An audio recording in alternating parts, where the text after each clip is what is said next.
Hello, my name is Noah Pettinari, and today I will be discussing my research on characterizing the relationship between bacterial motility and range expansion that I've conducted with my research mentor Raghu Parthasarathi.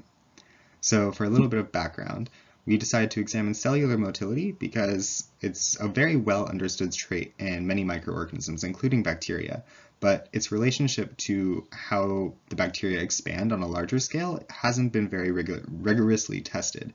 So we decided to specifically focus on run and tumble motility, which is characterized by longer runs, which are where the microorganism will travel in a straight line, and then followed by short bouts of tumbling, where the cell randomly reorients itself, usually in response to a chemical gradient.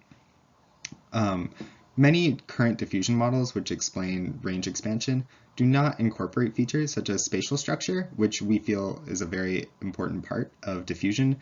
So that's why we were interested in exploring this topic. So in order to explore this relationship, we examined 5 different bacterial species, and in the range expansion assays, which you can see in figure 2 to the right, bacteria were inoculated into the low-density agar swim plates and left to grow for 24-hour periods at 30 degrees Celsius.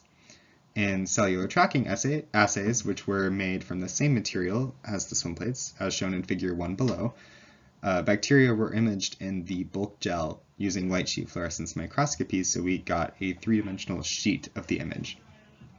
So in order to conduct the analysis on these images, we used particle tracking on the cellular tracking assays, as shown in figure 1, to measure speed and tumble time distributions. And we also conducted image segmentation on the swim plates, as shown in figure 2, to measure range expansion rates. And using both of these measurements, we calculated the diffusion coefficient and compared that to the range expansion rates. Initial results from this indicate that the measurements of range expansion rates do not agree with the predicted rates from pure microscopic diffusion. We anticipate that this is caused primarily by the lack of incorporation of spatial structure in many current diffusion models, and are looking to explore that in the future.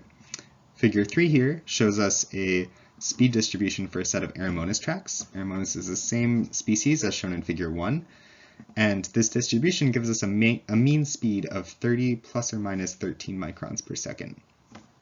And we compared this to figure 4, which is obtained from analysis of the swim plate assays, as shown in figure 2. And this is a graph of the radius of the bacterial colony over time. And we can see that the expansion of the colony follows a very linear rate. And so this particular graph gives us an expansion rate of 0.27 microns per second, which is not in agreement with the predicted rate from pure cellular diffusion. So in the future with this project, we hope to increase the robustness of our tracking analysis and improve our image segmentation in order to get improved and more accurate measurements. We also hope to examine multi-species interactions and their influence on motile behavior, so how multiple species of bacteria interact with each other and that influence on how the bacteria move through the bulk liquid. And additionally, we hope to measure that spatial diffusion in structured regions at the cellular level and see if spatial structure is really what is causing that disagreement. So I would like to thank Vikram Sandhu and Elena Wall, the Parthasarathi Lab, and the Gilman Lab for their support and assistance with this project. You all have been such a great help for my exploration of this topic, and this work has also been supported by the National Institutes of Health. So I would like to thank you for watching my presentation, and thanks.